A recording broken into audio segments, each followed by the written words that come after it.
Oxford Readers Level 4A The 39 Steps by John Buchan. 1. The Man Who Died. I returned to my flat at about 3 o'clock on that May afternoon very unhappy with life. I has been back in Britain for 3 months and I was already bored. The weather was bad, the people were dull, and the amusements of London seemed as exciting as a glass of cold water. Richard Hannay, I told myself, you have made a mistake and you had better do something about it. It made me angry when I thought of the years I had spent in Africa. I had spent those years working very hard and making money. Not a lot of money, but enough for me. I had left Scotland when I was 6 years old and I had never been home since. For years I had dreamt of coming home to Britain and spending the rest of my life there, but I was disappointed with the place after the first week. And so here I was, 37 years old, healthy, with enough money to have a good time, and bored to death. That evening I went out to dinner and sat reading the newspapers afterwards. They were full of the troubles in Southeast Europe, and there was a long report about Karolides, the Greek Prime Minister. He seemed to be an honest man, but some people in Europe hated him. However, many people in Britain liked him, and one newspaper said that he was the only man who could prevent a war starting. I remember wondering if I could get a job in Southeast Europe, it might be a lot less boring than life in London. As I walked home that night, I decided to give Britain one more day. If nothing interesting happened, I would take the next boat back to Africa. My flat was in a big new building in Langham Place. There was a doorman at the entrance to the building, but each flat was separate with its own front door. I was just putting the key into my door when a man appeared next to me. He was thin, with a short brown beard and small, very bright eyes. I recognized him as the man who lived in a flat on the top floor of the building. We had spoken once or twice on the stairs. "Can I speak to you?" he asked. "May I come in for a minute?" His voice was shaking a little. I opened the door and we went in. "Is the door locked?" he asked, and quickly locked it himself. "I'm very sorry," he said to me. "It's very rude of me. But I'm in a dangerous corner and you looked like the kind of man who would understand. If I explain, will you help me?" "I'll listen to you," I said. "That's all, I promise." I was getting worried by this strange man's behavior. There was a table with drinks on it next to him, and he took a large whiskey for himself. He drank it quickly and then put the glass down so violently that it broke. "I'm sorry," he said. "I'm a little nervous tonight. You see, at this moment I'm dead." I sat down in an armchair and lit my pipe. "How does it feel?" I asked. I was now almost sure that the man was mad. He smiled. "I'm not mad yet. Listen, I've been watching you and I guess that you're not easily frightened. I'm going to tell you my story. I need help very badly and I want to know if you're the right man to ask." "Tell me your story," I said, "and I'll tell you if I can help you." It was an extraordinary story. I didn't understand all of it and I had to ask a lot of questions, but here it is. His name was Franklin P. Scudder, and he was an American, but he had been in Southeast Europe for several years. By accident he had discovered a group of people who were working secretly to push Europe towards a war. These people were clever and dangerous. Some of them wanted to change the world through war, others simply wanted to make a lot of money, and there is always money to be made from a war. Their plan was to get Russia and Germany at war with each other. "I want to stop them," Scudder told me, "and if I can stay alive for another month I think I can." "I thought you were already dead," I said. "I'll tell you about that in a minute," he answered. "But first, do you know who Constantine Karolides is? The Greek Prime Minister. I've just been reading about him in today's newspapers." "Right. He's the only man who can stop the war. He's intelligent, he's honest, and he knows what's going on, and so his enemies plan to kill him. I have discovered how. That was very dangerous for me, so I had to disappear. They can't kill Carolides in Greece because he has too many guards. But on the 15th of June he's coming to London for a big meeting and his enemies plan to kill him here. You can warn him, I said. He'll stay at home. That's what his enemies want. If he doesn't come, they'll win because he's the only man who understands the whole problem and who can stop the war happening. Why don't you go to the British police? I said. No good. They could bring in 500 policemen, but they wouldn't stop the murder. The murderer will be caught and he'll talk and put the blame on the governments in Vienna and Berlin. It will all be lies, of course, but everybody will be ready to believe it. But none of this will happen if Franklin P. Scudder is here in London on the 15th of June. I was beginning to like this strange little man. I gave him another whiskey and asked him why he thought that he was now in danger himself. He took a large mouthful of whiskey. I came to London by a strange route through Paris, Hamburg, Norway and Scotland. I changed my name in every country, and when I got to London I thought I was safe. But yesterday I realized that they're still following me. There's a man watching this building, and last night somebody put a card under my door. On it was the name of the man I fear most in the world. So I decided I had to die. Then they would stop looking for me. I got a dead body. It's easy to get one in London, if you know how, and I had the body brought to my flat in a large suitcase. The body was the right age, but the face was different from mine.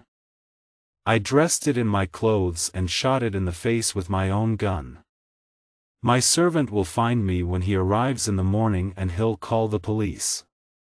I've left a lot of empty whiskey bottles in my room. The police will think I drank too much and then killed myself. He paused. I watched from the window until I saw you come home, and then came down the stairs to meet you. It was the strangest of stories. However, in my experience, the most extraordinary stories are often the true ones. And if the man just wanted to get into my flat and murder me, why didn't he tell a simpler story? Right, I said. I'll trust you for tonight. I'll lock you in this room and keep the key. Just one word, Mr. Scudder. I believe you're honest, but if you're not, I should warn you that I know how to use a gun.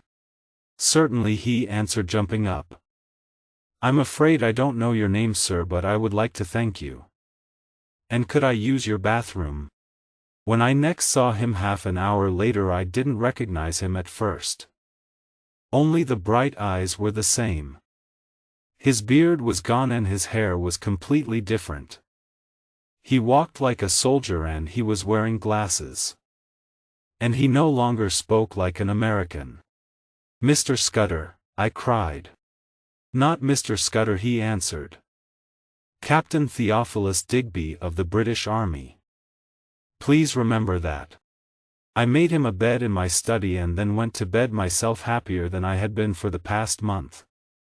Interesting things did happen sometimes, even in London. Asterisk, asterisk, asterisk. The next morning when my servant Paddock arrived, I introduced him to Captain Digby.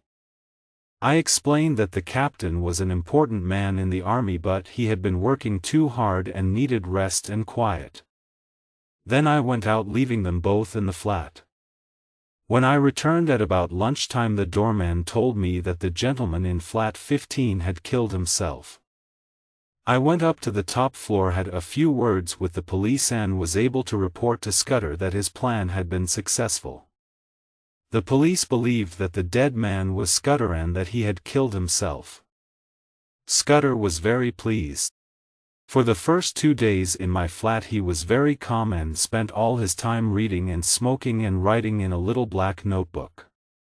But after that he became more restless and nervous. It was not his own danger that he worried about, but the success of his plan to prevent the murder of Carolides.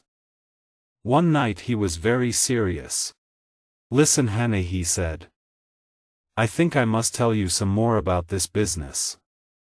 I would hate to get killed without leaving someone else to carry on with my plan. I didn't listen very carefully. I was interested in Scudder's adventures, but I wasn't very interested in politics. I remember that he said Carolides was only in danger in London. He also mentioned a woman called Julia Chekenii. He talked about a black stone and a man who lisped when he spoke. And he described another man, perhaps the most dangerous of them all, an old man with a young voice who could hood his eyes like a hawk. The next evening I had to go out. I was meeting a man I had known in Africa for dinner. When I returned to the flat, I was surprised to see that the light in the study was out. I wondered if Scudder had gone to bed early. I turned on the light, but there was nobody there. Then I saw something in the corner that made my blood turn cold. Scudder was lying on his back.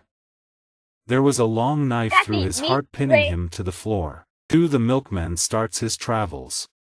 I sat down in an armchair and felt very sick. After about 5 minutes I started shaking. The poor white face with its staring eyes was too much for me, so I got a tablecloth and covered it. Then I took the whiskey bottle and drank several mouthfuls. I had seen men die violently before. I had killed a few myself in the Matabele War, but this was different. After a few more minutes I managed to calm myself down a little. I looked at my watch and saw that it was 10:30. I searched the flat carefully, but there was nobody there. Then I locked the doors and windows. By this time I was beginning to think more clearly. It looked bad for me, that was clear. It was now certain that Scudder's story was true. The proof was lying under the tablecloth. His enemies had found him and made sure of his silence. But he had been in my flat for 4 days, and they must think he had told his story to me. So I would be the next to die. It might be that night or the next day or the day after, but it was sure to happen. Then I thought of another problem. I could call the police now or go to bed and wait for Paddock to discover the body and call them in the morning. But what would the police think? What story would I tell them about Scudder? I had lied to Paddock about him, and my story would be hard to believe. They would arrest me for murder, and I had no real friends in England to help me. Perhaps that was part of the plan. An English prison would be a safe place for me until the 15th of June. Even if the police did believe my story, I would still be helping Scudder's enemies. Carolides would stay at home, which was what they wanted. Scudder's death had made me certain that his story was true, and now I felt responsible for continuing his work. I hate to see a good man beaten, and if I carried on in Scudder's place the murderers might not win. I decided I must disappear and remain hidden until just before the 15th of June. Then I must contact some government people and tell them Scudder's story. I wished he had told me more and that I had listened more carefully to what he had told me. There was a risk that the government would not believe me, but it was my best chance. Perhaps more evidence would appear which would help me to make my story believable. It was now the 24th of May, so I had 20 days of hiding. 2 groups of people would be looking for me: Scudder's enemies who would want to kill me, and the police who would want me for Scudder's murder. There was going to be a chase, and surprisingly I was almost happy about this. I did not want to sit in one place and wait. If I could move, the situation did not seem so bad. I wondered if Scudder had any papers which would give me more information about his business. I lifted off the tablecloth and searched him. There were only a few coins in his trouser pockets. There was no sign of the little black notebook. I supposed his murderer had taken that. When I turned from the body, I noticed that all the cupboards were open. Scudder had been a very careful man and always kept the place tidy. Someone had been searching for something, and perhaps for the notebook. I went round the flat and found that everything had been searched, the insides of books, cupboards, boxes, even the pockets of my clothes. There was no sign of the notebook, so Scudder's enemies had probably found it in the end. Then I got out a map of Britain. My plan was to find some wild country. I was used to Africa and I would feel trapped in the city. I thought Scotland would probably be best because my family came from Scotland and I could pretend to be a Scotsman easily. The other possibility was to be a German tourist. My father had worked with Germans and I had spoken German often as a boy. But it would probably be better to be a Scotsman in Scotland. I decided to go to Galloway, which from the map seemed to be the nearest wild part of Scotland. In the railway timetable I found a train from London at 7:10 in the morning which would get me to Galloway in the late afternoon. The problem was getting to the station, as I was certain that Scudder's enemies were watching the building. I thought about this problem, had a good idea, went to bed and slept for 2 hours. I got up at 4 o'clock. The first light of a summer morning was in the sky and the birds were starting to sing. I put on some old clothes which I used for country walking and some strong walking boots. I pushed another shirt and a toothbrush into my pockets. I had taken a lot of money out of the bank in case Scudder needed it, so I took that as well. Then I cut my long mustache as short as possible. Paddock arrived every morning at 7:30. But at about 20 to 7 I knew the milkman would come. The noise of the milk bottles usually woke me up. He was a young man with a very short moustache and he wore a white coat. He was my only chance. I had a breakfast of biscuits and whiskey, and by the time I had finished it was about 6 o'clock. I got my pipe and started to fill it from my tobacco jar. As I put my fingers into the tobacco I touched something hard and pulled out Scudder's little black book. This seemed a good sign. I lifted the cloth and looked at Scudder's peaceful face. "Goodbye, my friend," I said. "I'm going to do my best for you. Wish me good luck." 6:30 passed, then 6:40, but still the milkman did not come. Why, oh why was this the morning he had to be late? At 14 minutes to 7 I heard him. I opened the door quickly and he jumped a bit when he saw me. "Come in a moment," I said, and we went back into the hall. "I can see you're a man who likes a bit of fun. Can you help me? Lend me your hat and coat for a minute and you can have this." He looked at the money in my hand and smiled. "What do you want my clothes for?" he asked. "It's a game," I said. "I haven't time to explain now, but to win I've got to be a milkman for 10 minutes. You'll be a bit late, but you'll get the money for your time." "All right," he said. "I like a game myself. Here you are." I put on his blue hat and white coat, picked up the empty milk bottles, shut my door and went downstairs whistling. At first I thought the street was empty. Then I saw a man walking slowly towards me. As he passed he looked up at a window in the house opposite and I saw a face look back at him. I crossed the street still whistling and then turned down a little side street. As I dropped the hat, coat and milk bottles behind a wall I heard a church clock. It was 7 o'clock. I ran to the station as fast as I could. It was just 10 past 7 when I reached the platform. I had no time to buy a ticket, the train was already moving. I jumped into the last carriage. 3. The hotel owner. It was fine May weather as I traveled north that day, and as I watched the fields and the trees and the flowers I wondered why, when I had been a free man, I had stayed in London. I bought some sandwiches at lunchtime. I also bought the morning newspaper and read a little about Southeast Europe. When I had finished I got out Scudder's black book and studied it.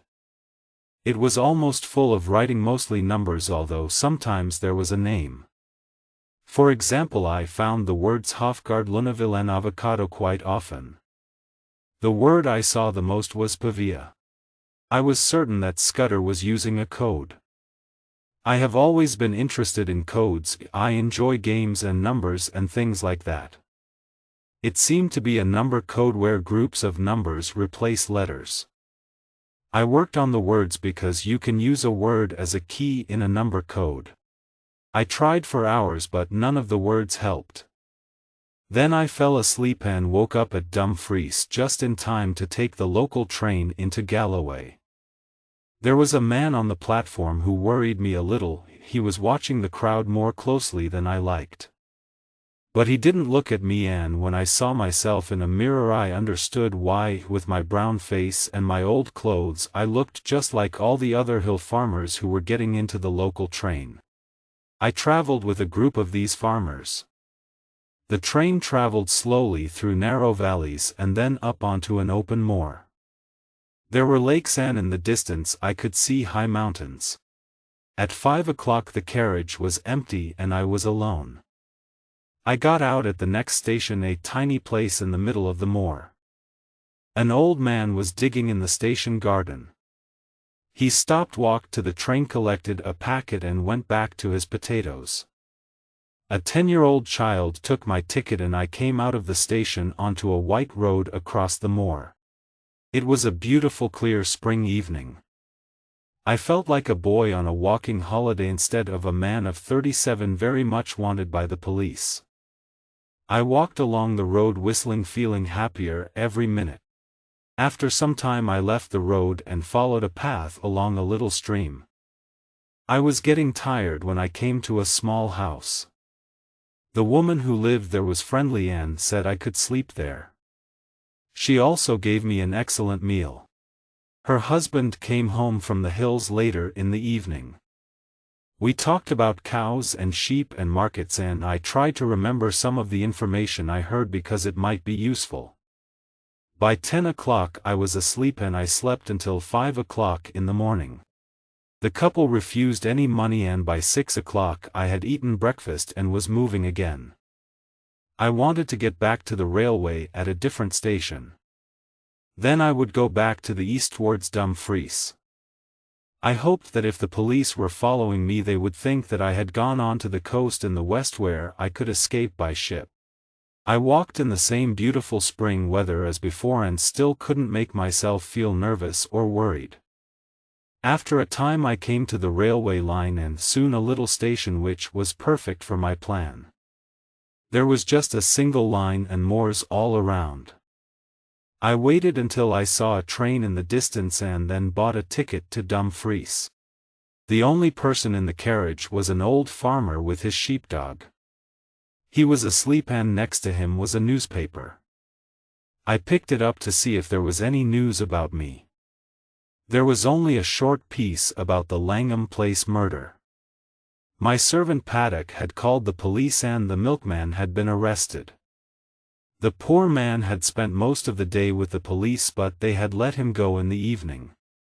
The police believed that the real murderer had escaped from London on a train to the north. When I had finished reading I looked out of the window and noticed that we were stopping at the station where I had got out yesterday. 3 men were talking to the man who I had seen digging potatoes. I sat well back from the window and watched carefully. One of the men was taking notes and I supposed they were from the local police. Then I saw the child who had taken my ticket talking and the men looked out across the moor along that road I had taken. As we left the station the farmer woke up, looked at me and asked where he was. He had clearly drunk too much. "I'm like this because I never drink," he said sadly. "I haven't touched whiskey since last year. Not even at Christmas. And now I've got this terrible headache." "What did it?" I asked. "A drink they call brandy.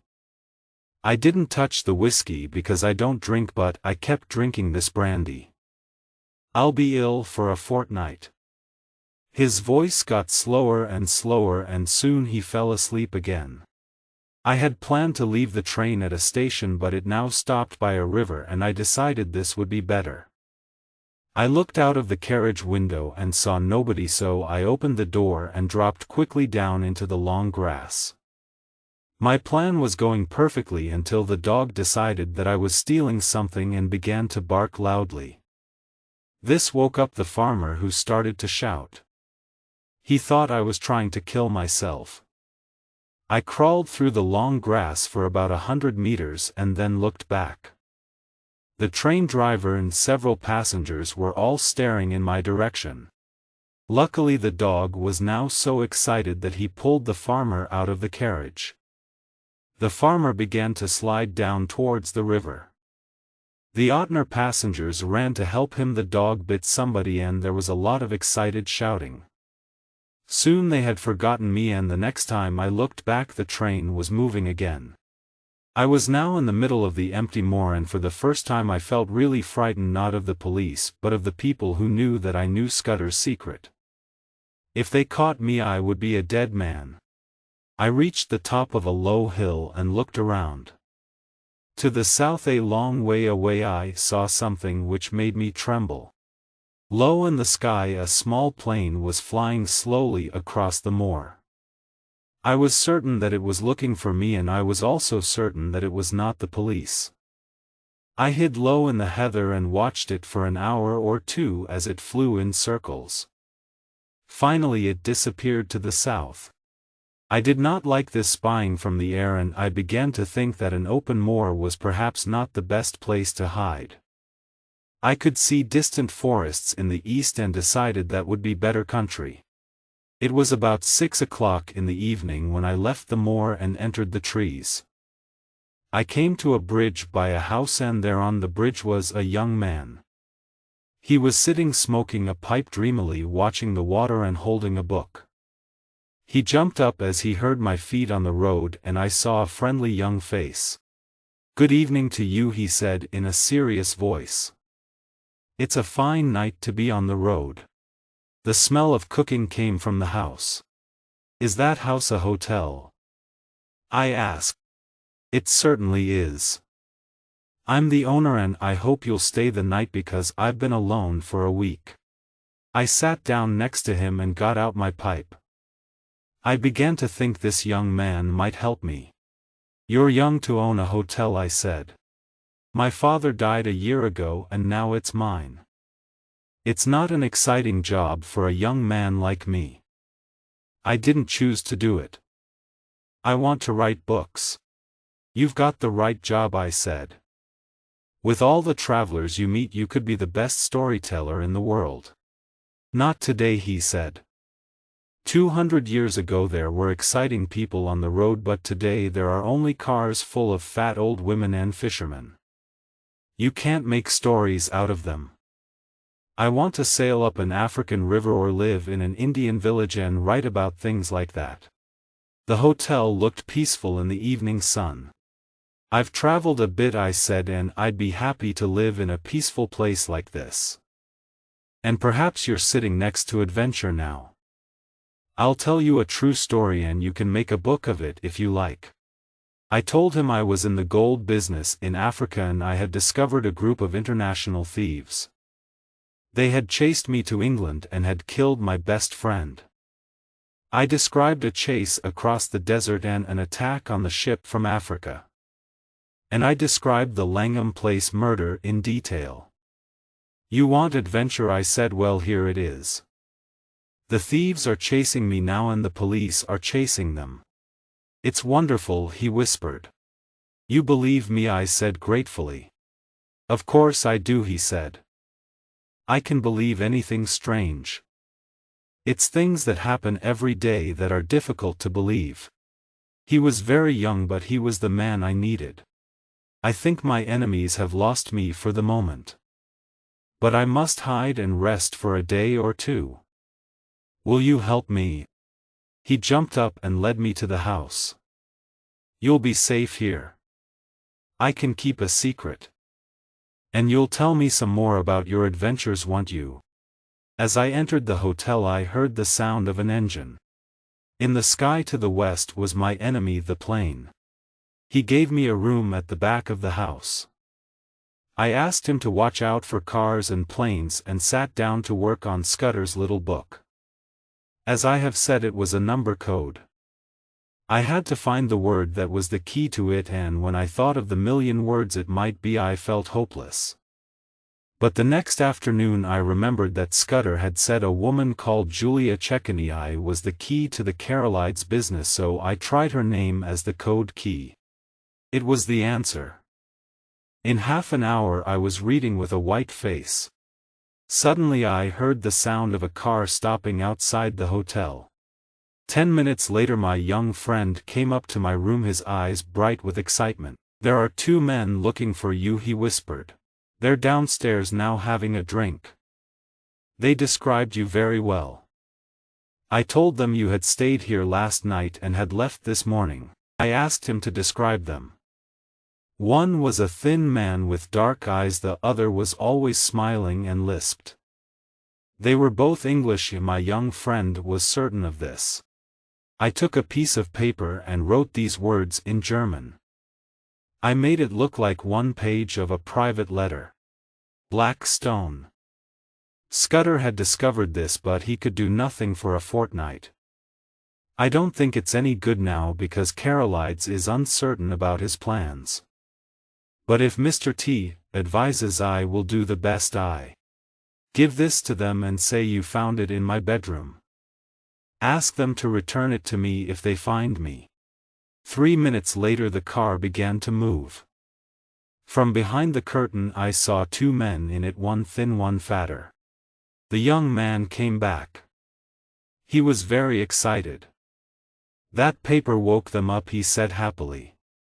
The thin man went white and the fat one whistled. Then they left as quickly as they could. "Now I'll tell you what I want you to do," I said.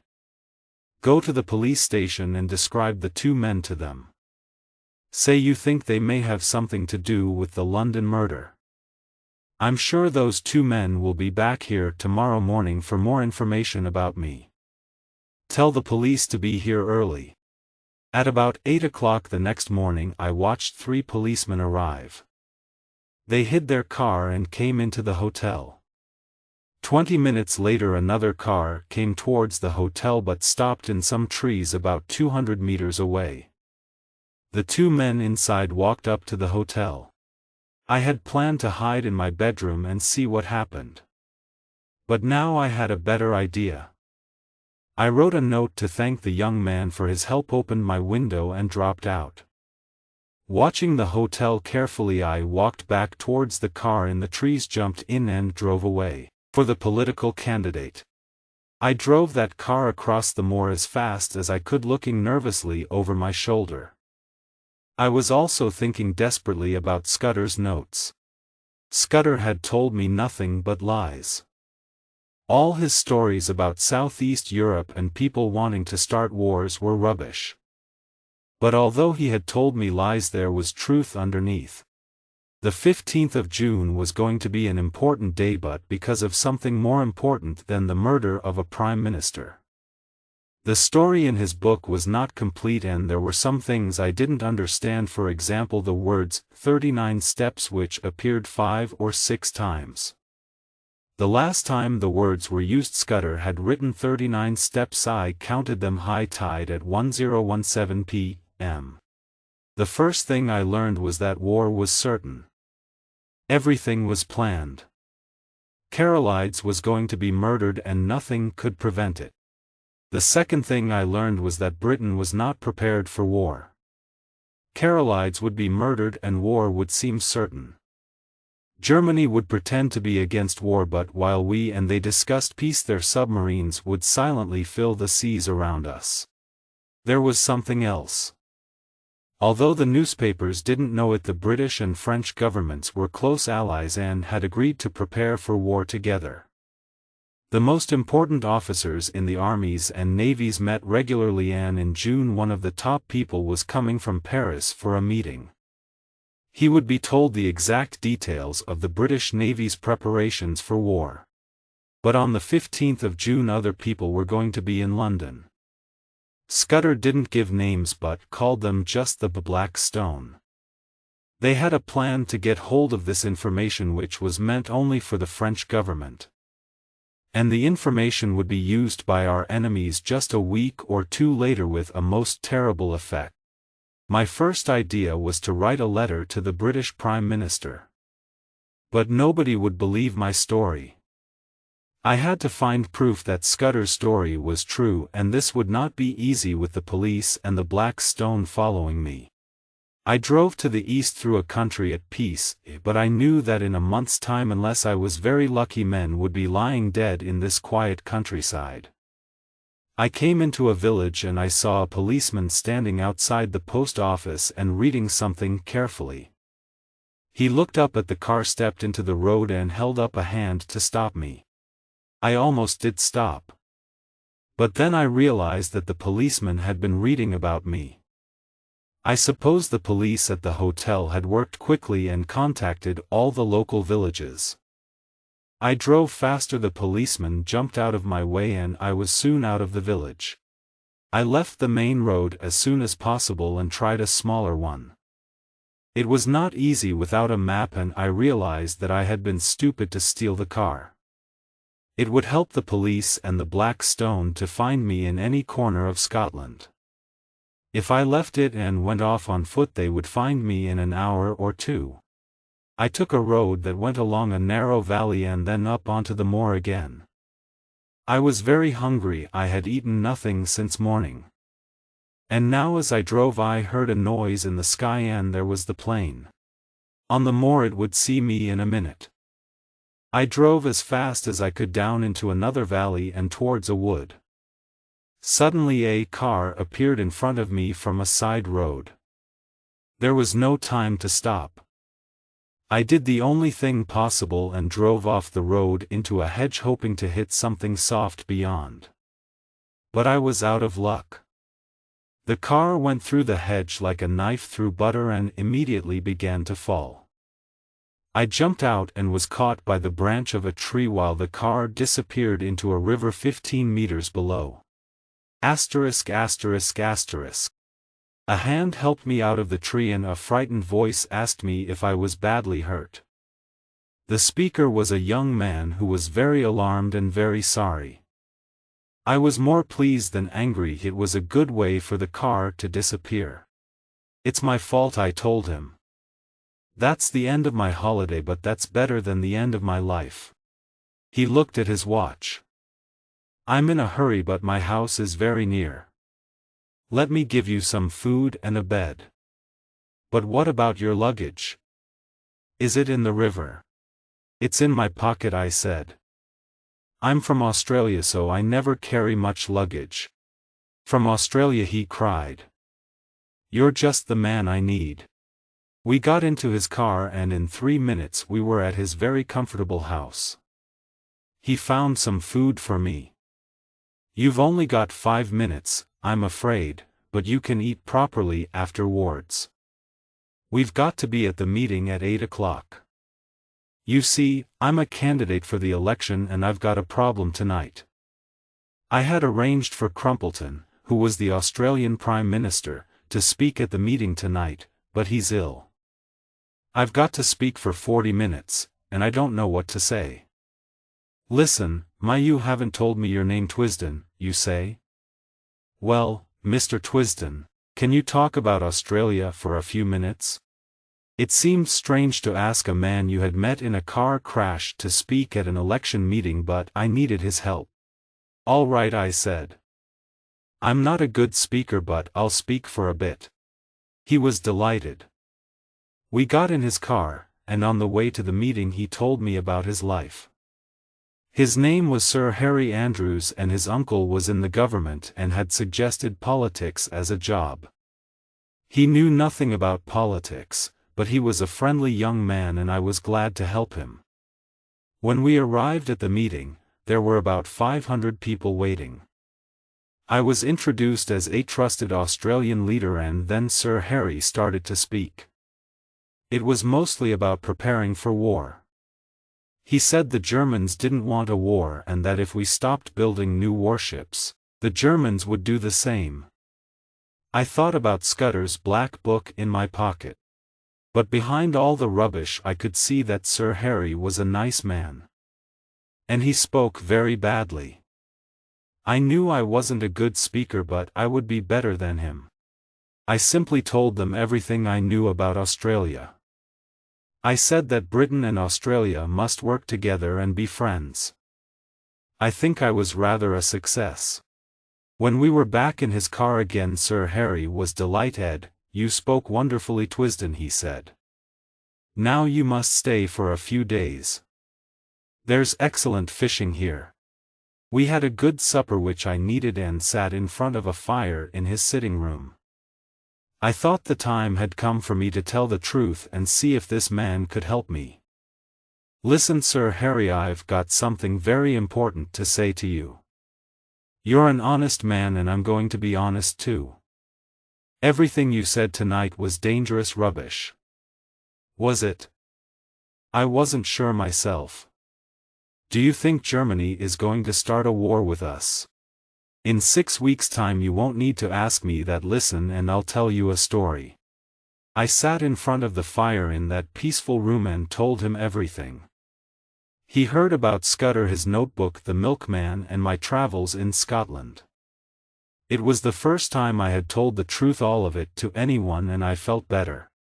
"So you see," I said finally, "I'm the man the police want for the Langham Place murder.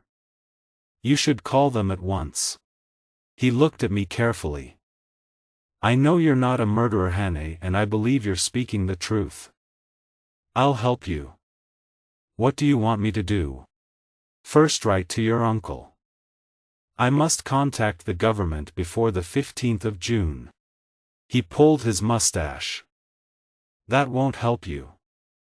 My uncle isn't interested in foreign politics and I don't think he'd believe you."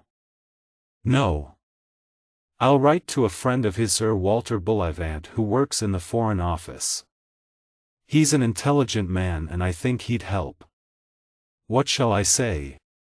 So he wrote a letter to Sir Walter saying that if a man named Twisden came to him he should help him. Twisden would say the words Blackstone and would whistle the song Annie Laurie to prove who he was. He told me where Sir Walter lived and asked me what more he could do. "Can you lend me some old clothes and give me a map? And if the police come, show them the car in the river." I then slept for 3 or 4 hours until Sir Harry woke me at 2 o'clock. He gave me an old bicycle for the first part of the journey. 5. The Adventure of the Roadman. I sat down at the top of a hill and rested. Behind me was a road climbing out of a river valley. In front were 2 kilometers of flat open country. To the left and the right were green hills.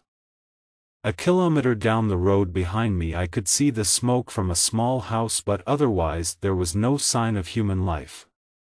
There were only the sounds of birds singing and water flowing. It was now about 7 o'clock in the morning and as I waited I heard the sound of an engine in the air. I realized that I was in a bad position because I had nowhere to hide. I sat hopelessly as the aeroplane came nearer. It was high at first but then it came down very low. I could see one of the 2 men looking at me very carefully. Then suddenly it went up and disappeared. I had to think quickly. My enemies had found me, so now I supposed they would put a circle of men around the hills. They had probably seen my bicycle, so they would expect me to try and escape by road.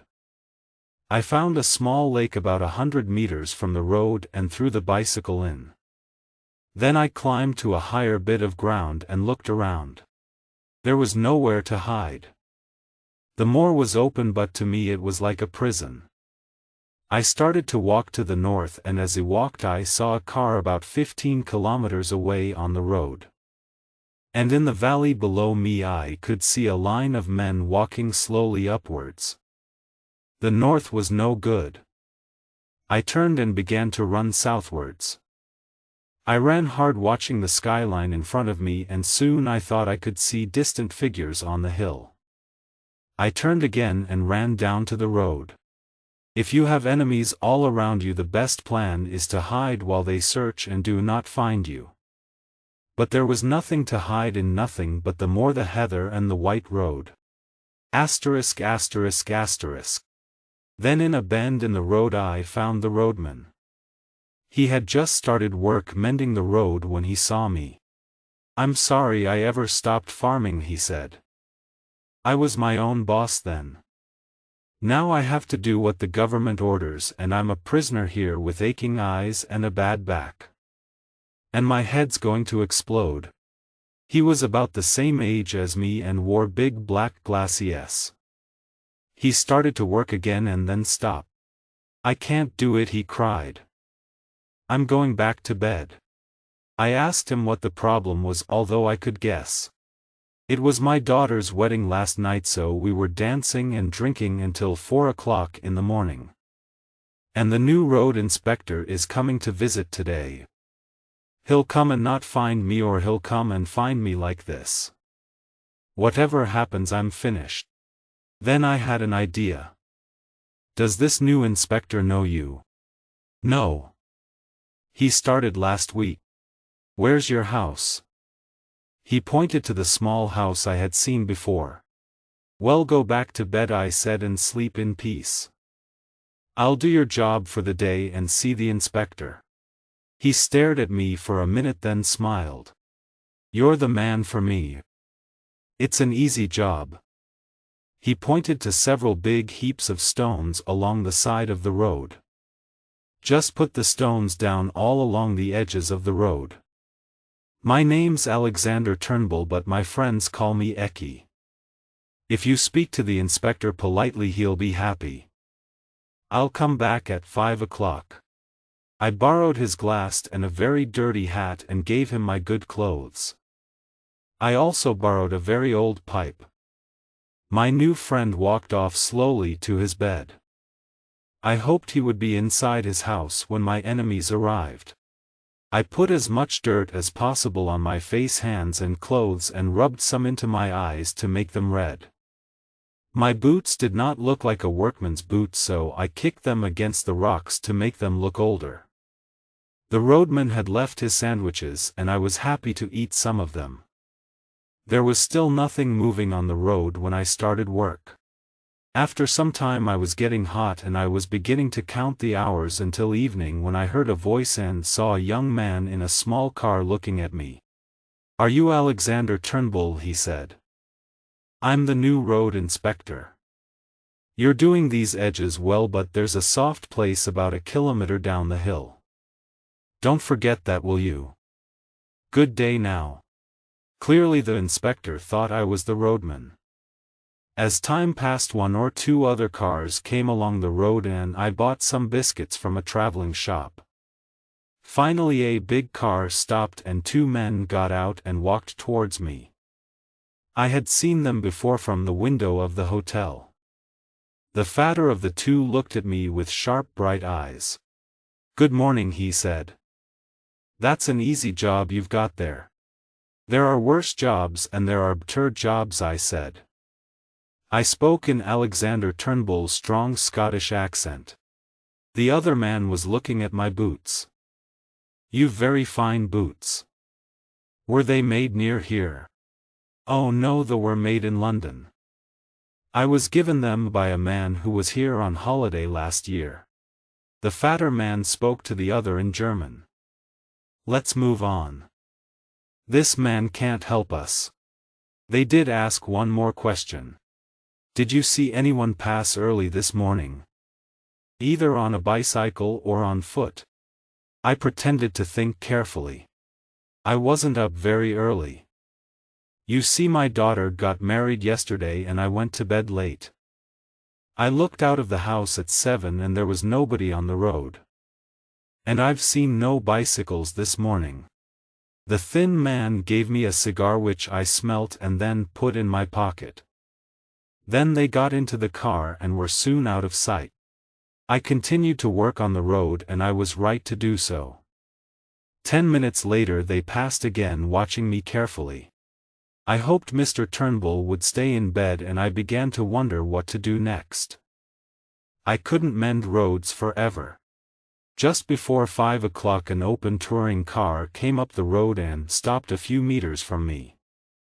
The driver wanted to light a cigarette, and by an extraordinary chance I knew him. His name was Marmaduke Jopley, and he was a man I disliked very much. He was only interested in people with money and in visiting people who lived in beautiful houses in the country. I ran up to the car and took his arm. "Hello, Jopley." His mouth opened wide as he looked at me. "Who are you?" "My name's Hannay," I said. "You remember me?" "The murderer," he cried. "Yes. And there'll be another murder if you don't help me. Give me your coat and hat." He did what I asked. He was very frightened. I put his coat and hat on and put Mr. Turnbull's hat on Jopley's head. I got in the car and started it. "Now, my friend, I told you, sit quietly and be a good boy.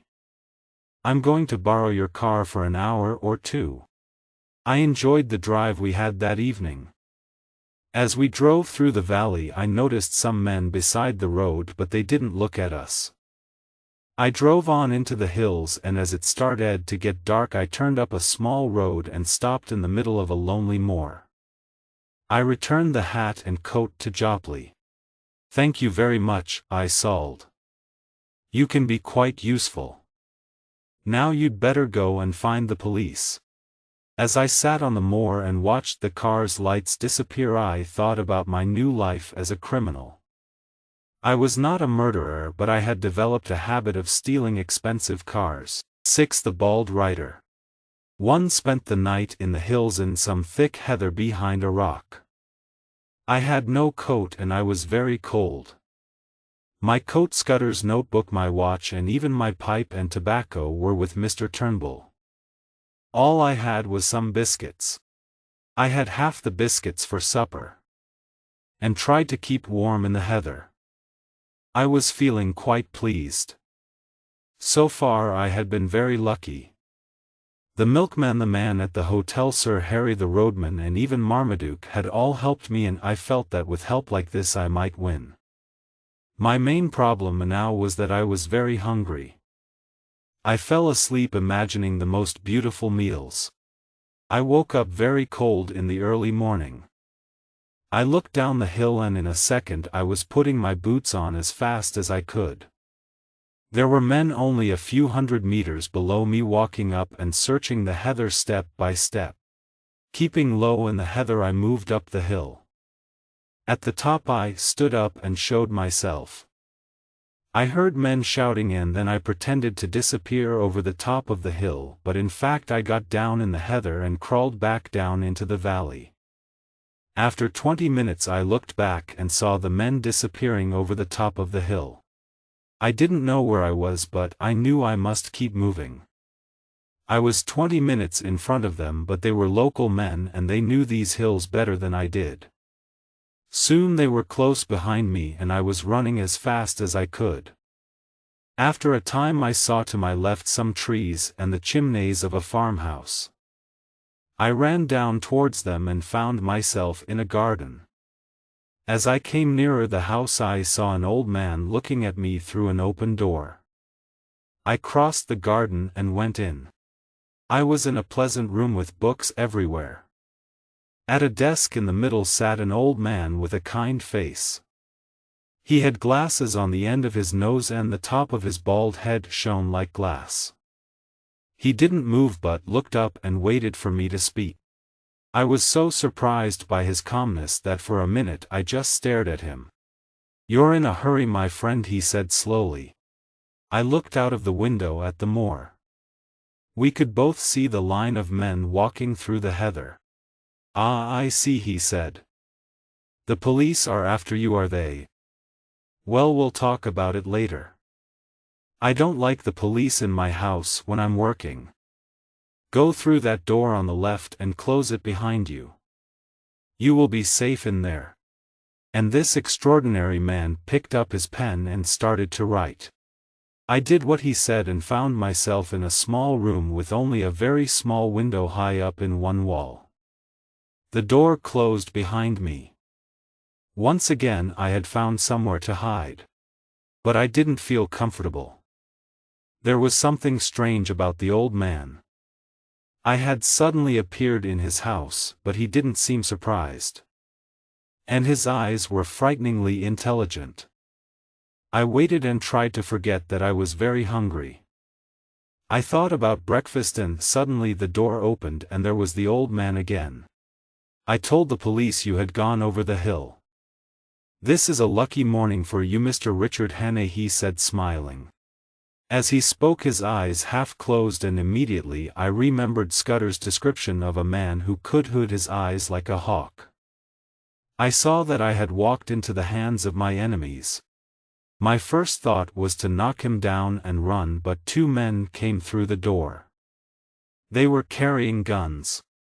The old man knew my name, but he had never seen me before. I took a chance. "I don't know what you mean," I said roughly.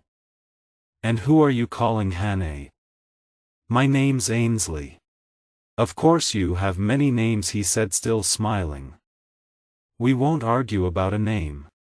I looked at him angrily. "I suppose you're going to call the police back. I wish I'd never seen that car. Here's the money." I put £4 on the table. "I won't call the police," he said. "This is a private problem between Jan and me." "Oh, stop it!" I cried. "I've had no luck since I left my ship in Edinburgh. I found a crashed car and took a little money out of it, and I've had the police after me for 2 days. You do what you like." Ned Ainsley's finished. I could hear doubt in his voice when he next spoke. "Would you be kind enough to tell me what you've been doing for the last few days?" "I can't. I haven't eaten for 2 days. Give me something to eat and I'll tell you the truth." I put on my best begging voice.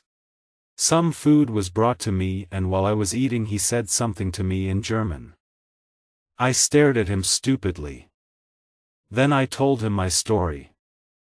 I was a sailor and I had left my ship in Edinburgh to travel across Scotland to see my brother. I had found a car in a river and taken some money from it. But the police were now chasing me. "They can have their money back," I cried. "It's only brought me trouble." "You're good at lying, Hannay," he said. I started to get very angry. "My name's Ainsley and I don't know anybody called Hannay. I'd rather have the police than you and your guns and your Hannays." "No, I'm sorry, sir, I'm grateful for the food, but I'd like to go now." I could see that he was not sure. He had never seen me and I suppose I did not look like my photograph. "I won't let you go. If you are Mr. Ainsley, then you'll soon be able to prove it. If you're not, then I have a surprise for you." He rang a bell and a third servant appeared. "I want the car in 5 minutes," he said. "There will be 3 for lunch." Then he looked at me, and that was the most frightening thing of all. His eyes were unnatural, bright, cold and evil. I tried to stare back and even to smile. "You'll know me next time we meet," I said. "Karl," he said, speaking in German. "Put this man in the back room until I return." I was taken out of the room with a gun at each ear. Asterisk, asterisk, asterisk. The back room was very dark and full of old bottles and boxes. The windows had shutters on the outside. The key turned in the door and I could hear the feet of the guards outside. I sat down feeling very unhappy. The old man had gone to collect his friends, the men who had talked to me when I was the roadman. They would soon discover that I was not the roadman nor Mr. Ainsley but Richard Hannay. I began to wish I had been found by the police. I would feel safer with them than with this man and his 2 friends. They were coming for lunch, so I had only 2 hours. I tried the windows but they would not move. I felt the boxes and bottles and then found a door in the wall. It was a cupboard door and it was locked. I had nothing else to do, so I pulled on it until it opened.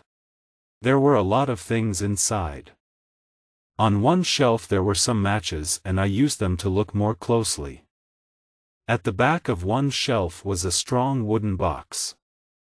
I broke it open and found to my surprise some fuses and several small square packets of explosive. I knew that with these I could blow the house up. The problem was that I didn't know how much to use. If I used too much I would blow myself up. But if I didn't use them at all I would be dead in 3 hours. I put one of the squares of explosive near the door and put a fuse from there to the other side of the room. I lit the fuse and hid behind some boxes. There was silence for 5 seconds. The wall exploded into a bright yellow light. Something fell on my left arm and I became unconscious. I was unconscious for only a few seconds. Then I stood up trying not to breathe the yellow smoke. The window had been blown out and I climbed out into the garden. Across the garden there were some buildings and one was an old tower. I felt too ill to go very far and that seemed the best hiding place. The climb up the outside of that tower was the most difficult thing I ever did. My head felt terrible and the smoke had made me very sick, but in the end I managed it and lay down at the top. Then I became unconscious again. When I woke up my head was burning and the sun was shining into my face. I lay for a long time without moving. I could hear men talking. I looked through a hole in the wall and saw men with guns. There was the bald man and I thought I could see the fat one too. For half an hour they searched all the buildings. They came to the door at the bottom of my tower and for a minute I thought they were going to come up, but the door was locked. All afternoon I lay on that roof. I was terribly thirsty and to make it worse I could see and hear a small stream which came off the moor and flowed near the farm. I wanted a drink of that cool clear water more than anything in the world. From the tower I could see all the moor around. I saw 2 men go off in a car and another man on a horse and I imagined they were looking for me. But I could also see something more interesting. At the top of the hill behind the house was a ring of trees with grass inside. It was clear that this was where the plane landed. It was an excellent place for an airfield. It could not be seen from below because it was at the top of the hill. From the valley the hill seemed covered with trees. And anyone watching the plane coming into land would think it was just flying over the hill. I realized that if the plane arrived now the pilot would probably see me, so I lay still and hoped night would come quickly. Luckily when the plane did arrive it was almost dark. I watched it land and then waited until everything was quiet. There was no moon and I was too thirsty to wait, so at 9 o'clock I climbed down. Halfway down somebody came out of the house with a light and I froze. Then the light disappeared and I continued down to the ground. I crawled as far as the trees. I guessed that the house would be guarded in some way, so I continued very slowly and carefully and found a wire about 60 centimeters from the ground. Falling over that would doubtless start alarm bells ringing in the house. 100 meters further on there was another wire, but after that it was the open moor. 10 minutes later I had my head in the stream and I drank liters of cold water. I did not stop again until I was 10 kilometers from that terrible house. 7. The fisherman sat on a hilltop and thought about my next move. I wasn't very happy because although I had escaped I was feeling very ill. The smoke had been very unpleasant and the day on the roof had made things worse. I had a terrible headache and my arm hurt so badly that I could not move it. I decided to go back to Mr. Turnbull's house and find my clothes and Scudder's notebook. Then I would take a train to the south. The sooner I met Sir Harry's friend in the government, Sir Walter Bullivant, the better. I hoped he would believe my story, but even if he did not I would be safer with him or even the British police than with those men at the farmhouse. It was a clear starry night and easy to find my way across the hills. I thought I was probably about 30 kilometers from Mr. Turnbull's house, so I could not get there in one night. I would have to hide somewhere for the day. When it started to get light, I stopped to wash in a river and then knocked on the door of a small house. I told the woman who lived there that I had had a bad fall and she could see that I was not well. She gave me some milk and whiskey. She also gave me an old coat and hat of her husband's. I now looked like every other Scotsman and felt safer. It started to rain and I spent the afternoon under a rock. That night was the most miserable of all. There were no stars and I got lost at least twice. I had about 15 kilometers more to go, but I think I walked 30. In the end, in the very early morning in a thick fog, I knocked on Mr. Turnbull's door. Mr. Turnbull opened the door wearing an old black suit and a tie. At first he did not recognize me. "What are you doing here at this time on a Sunday morning?" My head was so bad that I could not answer for a moment, but then he recognized me and saw that I was ill. "Have you got my glasses?" he asked. I took them out of my pocket and gave them to him. "You want your clothes?" he said. "Come in. You're not looking well at all. Come and sit down." I realized that my malaria had come back. I had had malaria in Africa and it returned. Sometimes the smoke, my arm, the wet and the cold had probably not helped. Soon Mr. Turnbull was helping me into a bed. He was a good friend, that roadman. He took care of me for 10 days until my fever had gone and my arm was much better.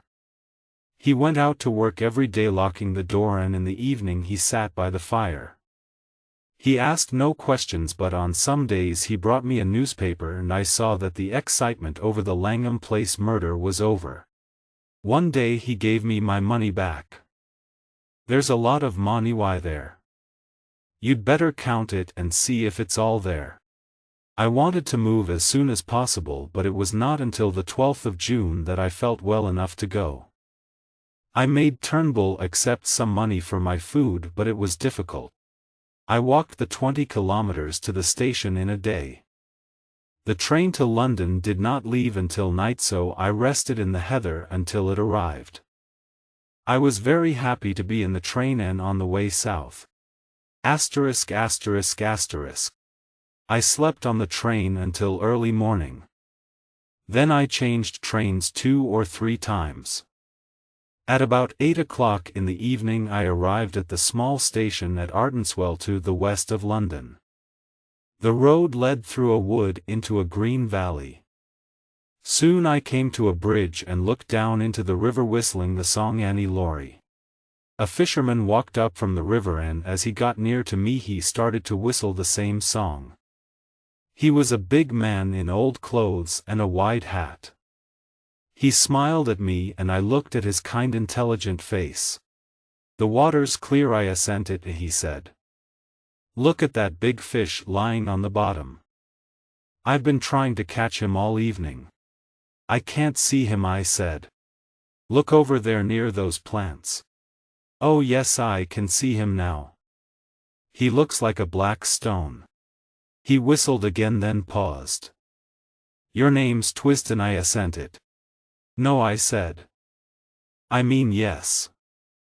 I had forgotten the name I had given Sir Harry. "It's a good idea to know your own name," he said, smiling.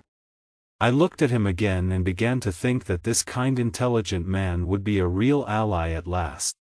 Then he pointed to a house by the river and said quietly, "Wait 5 minutes, then come to the back door." He walked. I did as he asked and found the back door open and a servant waiting.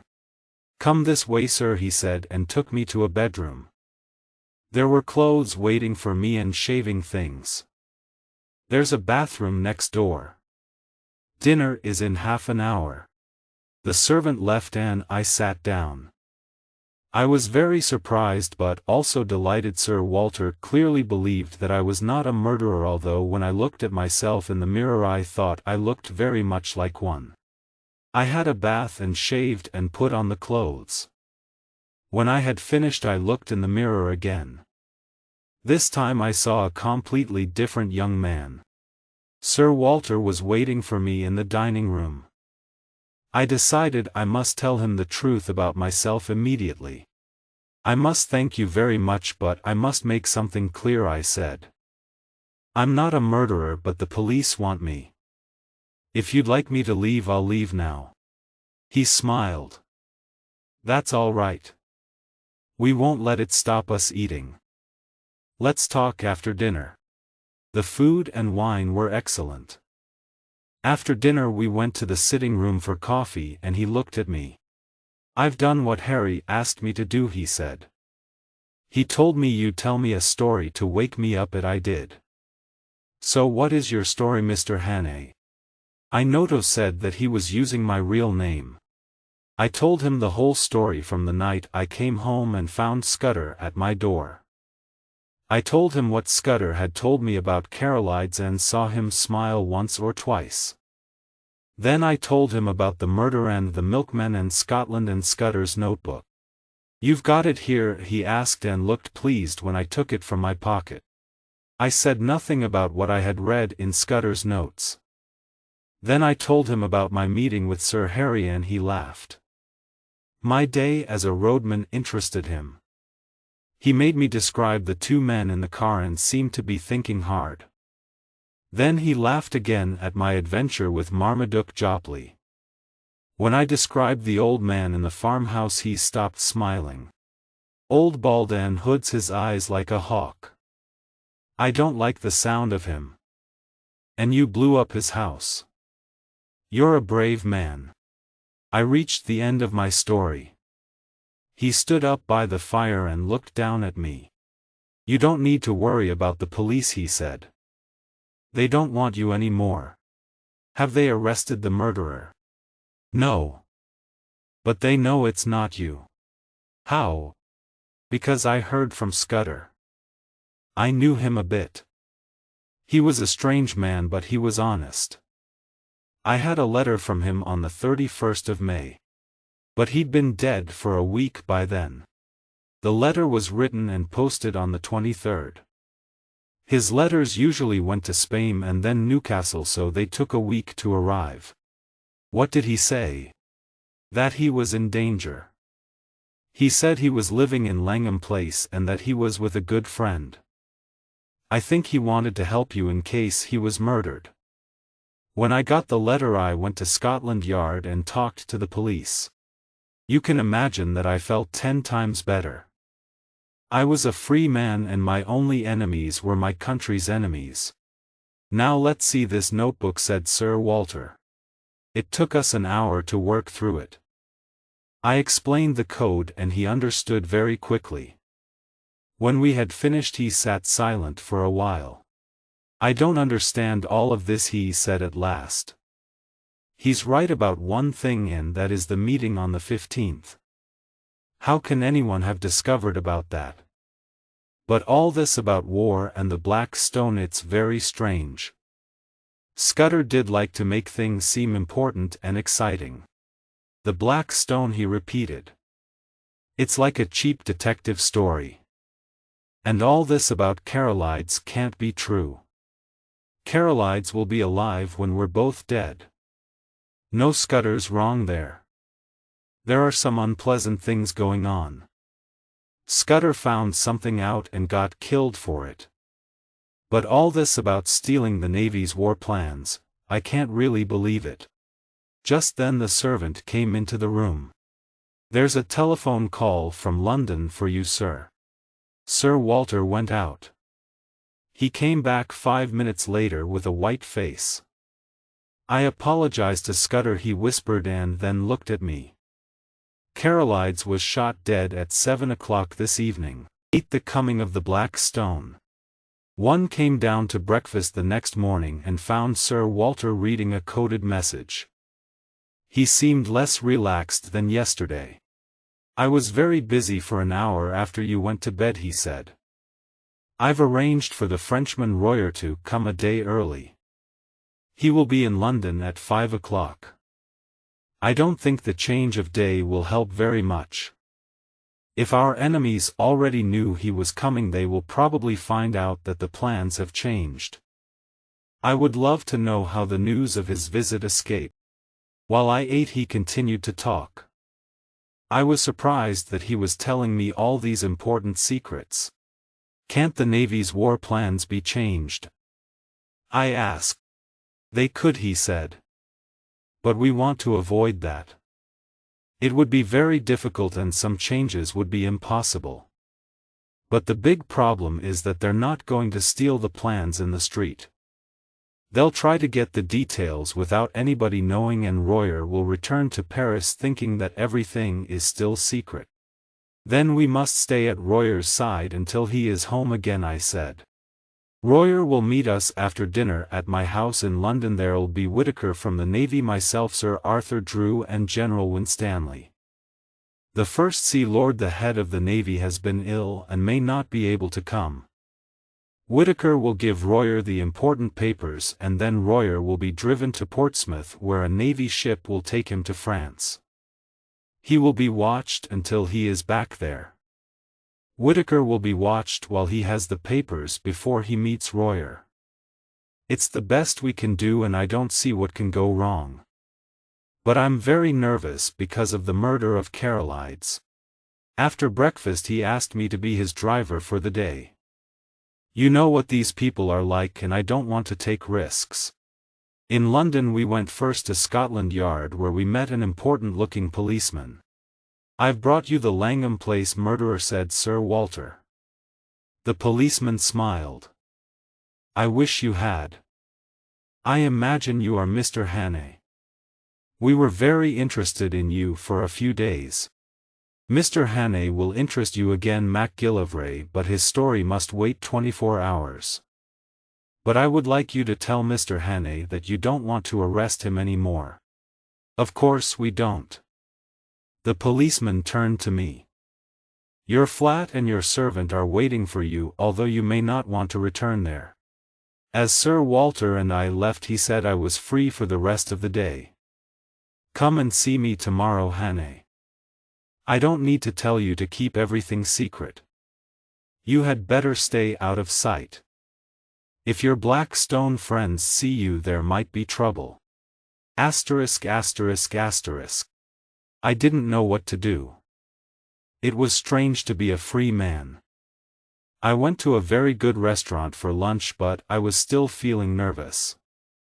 When anybody looked at me, I wondered if they were thinking about the murder. I walked around London thinking. I knew that by now Royer would be in England, and I felt sure that something terrible was going to happen and that only I could stop it. But it was not my business now. I didn't want to go back to my flat. I had to go back some time, but I decided to stay at a hotel tonight. I had supper in another restaurant and thought that after that I would go to Sir Walter's house.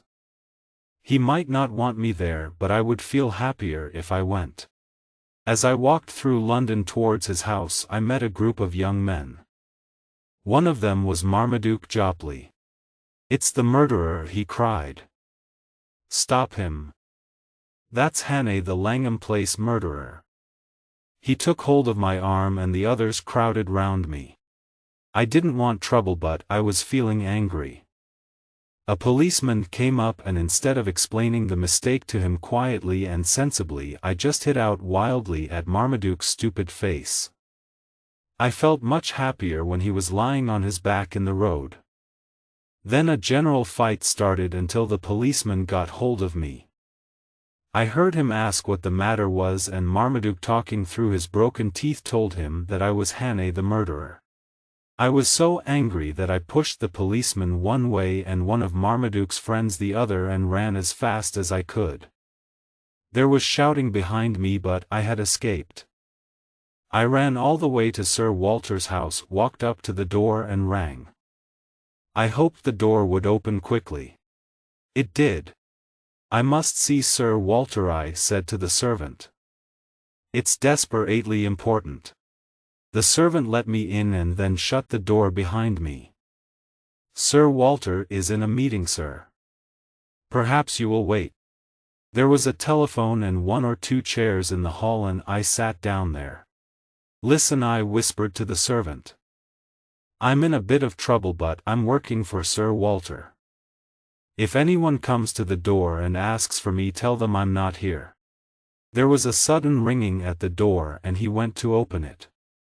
He told them whose house it was and that nobody could come in, and then shut the door. Asterisk asterisk asterisk. A few minutes later there was another ring at the door and the servant did not hesitate to let this visitor in. Everybody knew his face from the newspapers, a square grey beard and bright blue eyes. Lord Allo, the First Sea Lord and head of the British Navy. He was shown into a room at the end of the hall. I sat there for 20 minutes. Surely the meeting would end soon, or Royer must leave for Portsmouth by 11 o'clock. Then the door opened again and the First Sea Lord came out. He walked past me and in passing he looked at me, and for a second I looked into his eyes. It was only for a second, but my heart jumped.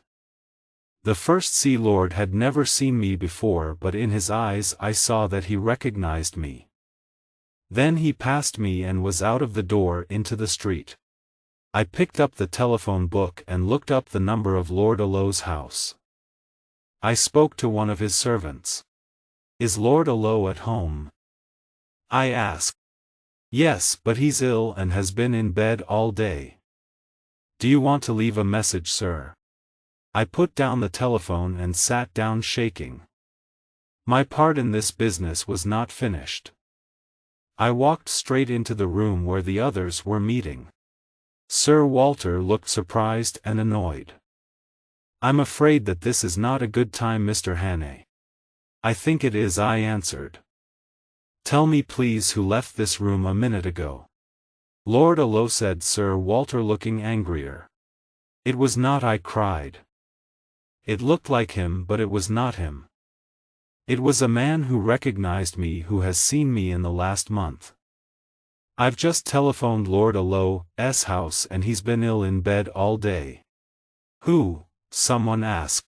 "The Black Stone," I cried, sitting down and looking at 5 frightened men. 9. The 39 steps. Sir Walter got up and left the room. He came back after 10 minutes. "I've spoken to Allo. I got him out of bed. He was very angry. He hasn't left his house all day." "It's impossible," said Winstanley. "I sat next to him for nearly half an hour." "That's what's so clever," I said. "You were too interested in other things to look at him closely. You knew that he might be well enough to come tonight, and as First Sea Lord it was natural for him to be here. Why should you suspect that it wasn't him?" Then the Frenchman spoke very slowly and in good English. "This young man is right. He understands our enemies. People only see what they expect to see. This man came late, spoke little and left early, but he behaved exactly as we would expect Lord Allo to behave." "But I don't understand," said Winstanley. "Our enemies don't want us to know what they have learnt about our war plans. But if one of us talked to Allo about tonight's meeting, we would discover immediately that he hadn't been here." Sir Walter laughed angrily. "That shows their cleverness again in choosing Allo. They took a risk, but everybody knows that Allo is a sick man and is often too ill to go to meetings. And even when he is well he is impatient, difficult, and a man of very few words. Which of us was likely to speak to him about tonight?" "But the spy hasn't taken the plan," said Winstanley. "He saw them, but could he carry away pages of information in his head?" "It's not difficult," said the Frenchman. "A good spy can remember things photographically." "Well, I suppose we'll have to change our plans," said Sir Walter unhappily. "There's another problem," said Royer. "I said a lot about the plans of the French army. That information will be very valuable to our enemies. That man and his friends must be stopped immediately. They could simply send their information in a letter," said Whitaker. "It may already be in the post." "No," said Royer. "A spy brings home his information personally and he collects his pay personally. These men must cross the sea, so we still have a chance. You must watch the coast and search ships. It is desperately important for both France and Britain. Royer was right. We could do something. But none of us felt very hopeful. How among the 40 million people in Britain could we find the 3 cleverest criminals in Europe? Asterisk asterisk asterisk. Then suddenly I had an idea. Where is Scudder's book? I asked Sir Walter. Quick, I remember something in it. He gave it to me. I found the place. 39 steps I read, and again 39 steps I counted them. High tide 17 p.m. Whitaker clearly thought I had gone mad. Don, you see, it's a clue, I cried. Scudder knew where they were going to leave England. Tomorrow was the day, and it's somewhere where high tide is at 10:17. Perhaps they've already gone tonight, someone suggested. Not them. They have their own secret way, and why should they hurry? They don't know that we're after them. Where can I get a book of tide tables? Whitaker looked happier. It's a chance, he said. Let's go to the Navy offices. Sir Walter went off to Scotland Yard to get MacGillivray. The rest of us drove to the Navy offices, where we went to a big room full of books and maps. We got a copy of the tide tables, and I sat down and looked through it while the others watched. It was no good. There were more than 50 places where high tide was at 10:27. We needed more information than that. I thought hard. What did Scudder mean by steps, and why was it so important to count them? It must be somewhere with several paths going down to the sea. This path would be the only one with 39 steps. I had another thought and checked the time of regular ships leaving England. There was no ship at 10:17. Why was high tide important? In a big harbor the tide doesn't matter. It is only important in a small harbor or somewhere where there is no harbor at all. Then I thought about where a man would leave England if he were going to Germany. Not from the south coast or the west coast or Scotland. It would be somewhere on the east coast, probably between Cromer and Dover. I am not Sherlock Holmes. But I am used to using my head, and when I guess, my guesses are often right. I wrote out my ideas on a piece of paper. Almost certain. 1. A place where there are several paths down to the sea. One of these has 39 steps. 2. High tide at 10:17 p.m. A place where it is only possible for a ship to leave the coast at high tide. 3. Probably not a harbor but open coast with cliffs and a beach. 4. Ship, probably a small 1A yacht or a fishing boat. 5. Somewhere on the east coast between Cromer and Dover. It seemed strange to be sitting at a table watched by a group of very important people trying to understand something written by a dead man. But it was a matter of life or death to us. Sir Walter and MacGillivray arrived. They had men watching all the harbors and railway stations with descriptions of the 3 men. But none of us thought that this would help. Here's the best I can do, I said. We have to find a place where there is a path with 39 steps down to a beach. It must be somewhere on the east coast. Of course it's somewhere where high tide is at 10:17 tomorrow night.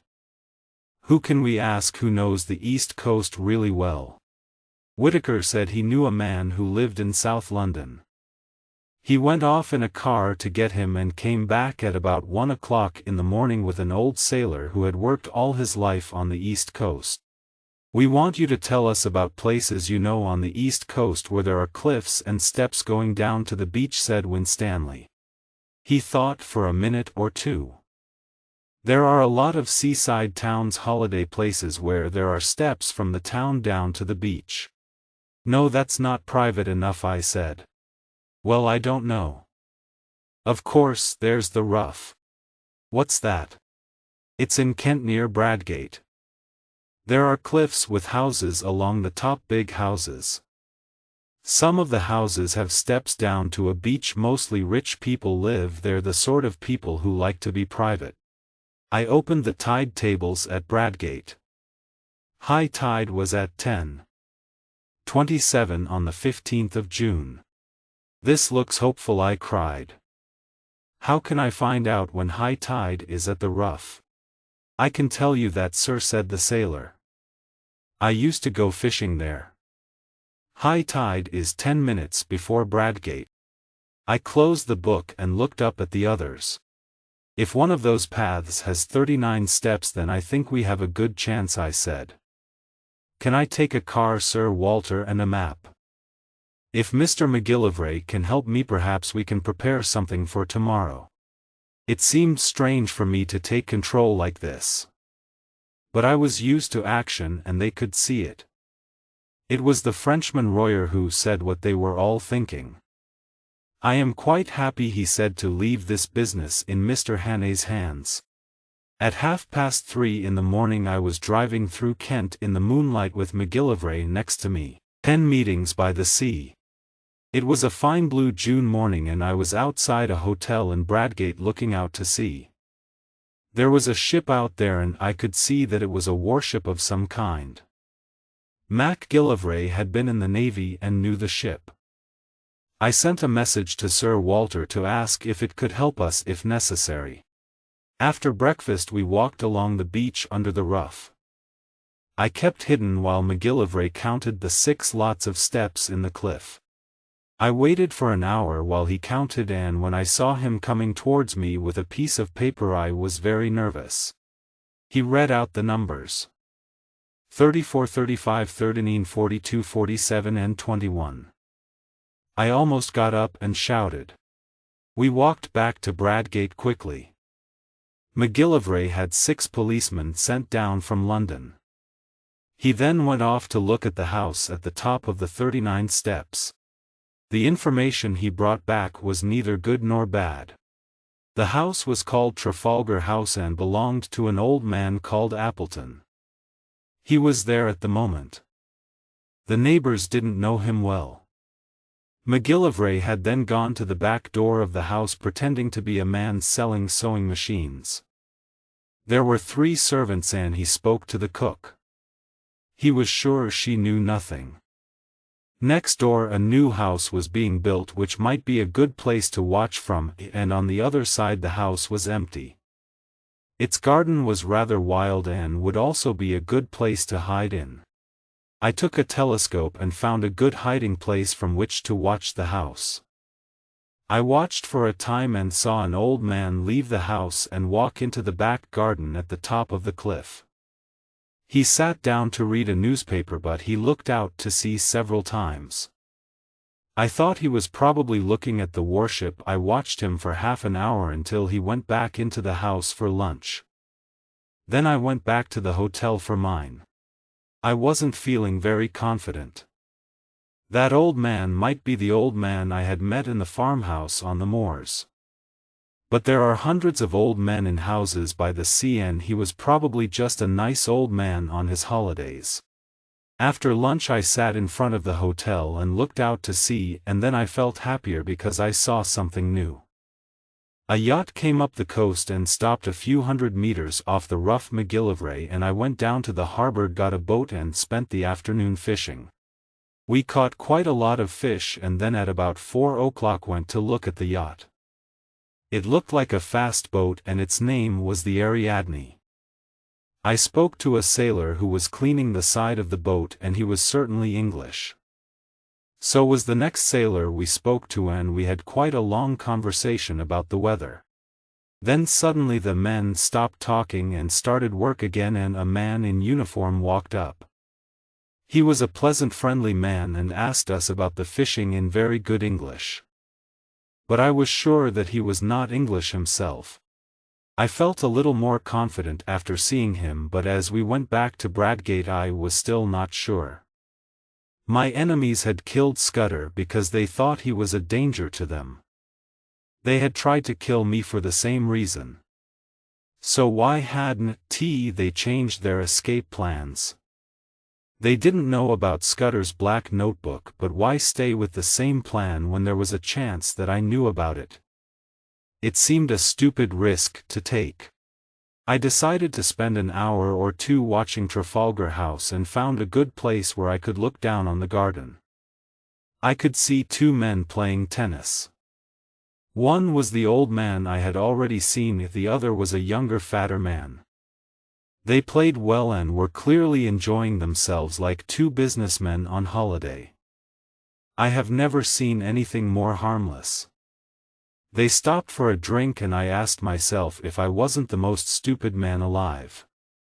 These were two normal boring Englishmen, not the clever murderers that I had met in Scotland. Then a third man arrived on a bicycle. He walked into the garden and started talking to the tennis players. They were all laughing in a very English way. Soon they went back into the house laughing and talking and I stayed there feeling stupid. These men might be acting, but why? They didn't know I was watching and listening to them. They were just three perfectly normal harmless Englishmen. Asterisk asterisk asterisk. But there were three of them and one was old and one was fat and one was thin and dark. And a yacht was waiting a kilometer away with at least one German on it. I thought about Carolides lying dead and all Europe trembling on the edge of war, and about the men waiting in London hoping that I would do something to stop these spies. I decided there was only one thing to do. I had to continue and just hope for the best. I didn't want to do it. I would rather walk into a room full of wild animals than walk into that happy English house and tell those three men they were under arrest. How they would laugh at me. Then I remembered something that an old friend in Africa once told me. He had often been in trouble with the police. He once talked about disguises with me, and he said that the way somebody looked was not the real secret.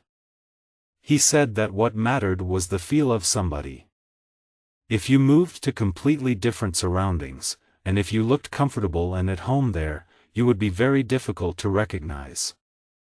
My friend had once borrowed a black coat and tie and gone to church and stood next to the policeman who was looking for him. The policeman had only seen him shooting out the lights in a pub, and he did not recognize him in a church. Perhaps these people were playing the same game. A stupid man tries to look different, a clever man looks the same and is different. My friend had also told me this: if you want to disguise yourself, you must believe that you're the person you're pretending to be. That would explain the game of tennis. These men weren't acting, they just changed from one life to another, and the new life was as natural as the old. It is the secret of all great criminals. It was now about 8 o'clock. I went back to see MacGillivray and we arranged where the other policemen would hide. After that I went for a walk along the coast looking at the peaceful people on holiday. Out at sea I could see lights on the Ariadne and on the warship, and further away the lights of other ships. Everything seemed so normal and peaceful that I couldn't believe the three men were my criminals. But I turned and walked towards Trafalgar House at about 9:30. MacGillivray's men were, I supposed, in their hiding places. The house was quiet, but I could just hear the sound of voices. The men were just finishing their dinner, feeling very stupid. I walked up to the door and rang the bell. When a servant opened the door, I asked for Mr. Appleton and was shown in. I had planned to walk straight in and surprise the men into recognizing me. But I started looking at all the pictures on the wall. There were photographs of groups of English schoolboys and lots of other things that you only find in an English home. The servant walked in front of me into the dining room and told the men who I was, and I missed the chance of surprise. When I walked in, the old man stood up and turned round to meet me. The other two turned to look at me. The old man was perfectly polite. "Mr. Hannay," he said. "Did you wish to see me?" I pulled up a chair and sat down. "I think we've met before," I said, and I guess you know why I'm here." The light in the room was not bright, but I think they all looked very surprised. Perhaps, said the old man. "I'm afraid I don't remember faces very well. You'll have to tell me why you're here because I really don't know." "Well," I said, although I didn't really believe what I was saying, "I have come to arrest all three of you." "Arrest?" said the old man in surprise. "Arrest? What for?" "For the murder of Franklin Scudder in London on the 23rd of May. "I've never heard the name before," said the old man. One of the others spoke. "That was the Langham Place murder. I read about that in the newspapers." "But you must be mad. Where do you come from?" "Scotland Yard," I said.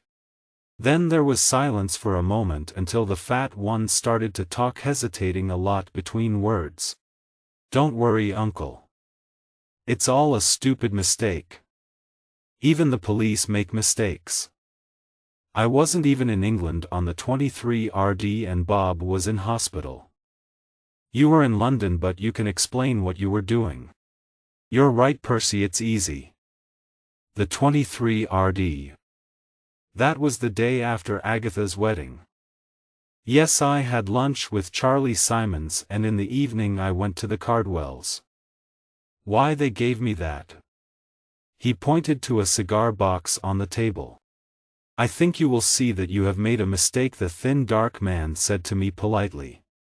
"We are quite happy to help Scotland Yard and we don't want the police to make stupid mistakes." "That's so, isn't it, uncle?" "Certainly, Bob." The old man looked happier now.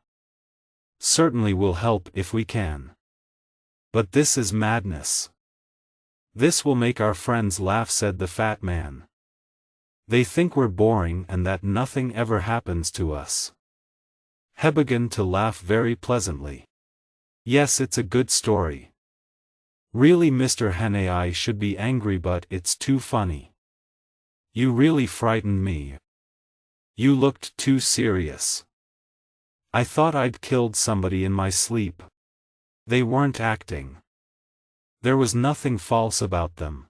At first I wanted to apologize and leave. Then I stood up and went to the door and turned on the main light. I looked at the three faces. I saw nothing to help me. One was old and bald, one was fat, one was dark and thin. They could be the three men I had seen in Scotland, but I could see nothing to prove it." "Well," said the old man politely, "are you sure now that we are not murderers, or are you going to take us to the police station?" There was nothing to do except call in the men outside and arrest them, or say I had made a mistake and leave. And I couldn't decide. "While we're waiting, let's have a game of cards," said the fat one.